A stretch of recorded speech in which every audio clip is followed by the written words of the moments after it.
Welcome students. In the last session we had discussed about the dual government and the subsidiary alliance, advantages of the subsidiary alliance for British and disadvantages for the Indian states. And today we shall discuss about the wars with Indian rulers like the ruler of Mysore and Marathas. So let us start. Wars with Mysore. Mysore emerged as a powerful state under the able leadership of Hyder Ali and Tipu Sultan. So Hyder Ali was the father of Tipu Sultan. The increasing influence of Hyder Ali and Tipu Sultan posed a challenge to the authority of British. Hyder Ali recognized the danger posed by the British to India. To meet the challenges, he started to modernize the army with the help of the French officers and also built a modern arsenal. This did not go down well with the British. After the death of Hyder Ali, Tipu Sultan continued with the policy of his father and trained his army. He also tried to strengthen his financial position by eliminating the intermediaries between the state and the cultivators.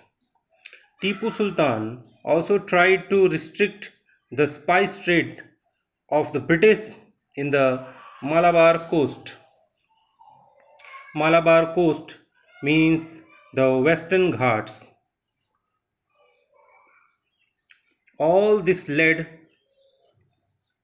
to the Anglo-Mysore wars, which were fought between 1767 and 1799 in the Third Mysore War.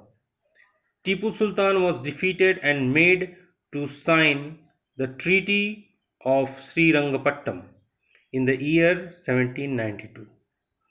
Tipu had to pay a huge amount to British and give away a large part of his territory.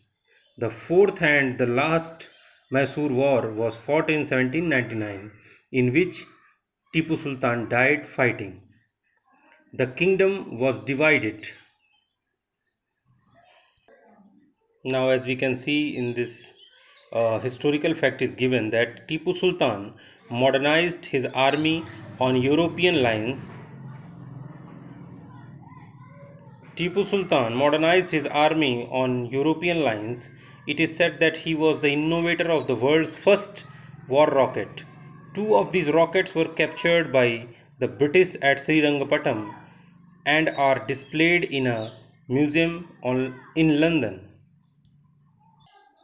So, after the death of Tipu Sultan, his kingdom was divided among the British, the Marathas, and the Nizam of Hyderabad. Now, the Marathas. The Marathas became very weak after the Third Battle of Panipat in 1761. Unity among the Maratha chiefs was destroyed and they were divided into many states under different chiefs, namely the Bhosle, the Gaikwad, the Sindhia, and the Holkar. The Peshwa was the nominal head of the confederacy. The British took advantage of their disunity and started to interfere in their internal affairs. This led to three Anglo-Maratha wars, 1775 to 1818. So, the Anglo-Maratha Wars. The first Anglo-Maratha War, 1775 to 1782. In this war, there was no clear victor. It ended with the Treaty of Salbai, and the British got the right to occupy Salsette. The Second Anglo-Maratha War, 1803 to 1805. In 1802, Peshwa Bajirao II signed the Treaty of Bassein. In this treaty, the Marathas were forced to accept the terms of the subsidiary alliance. The Scindias and the Bhosles refused to accept this, which led to the Second Anglo-Maratha War.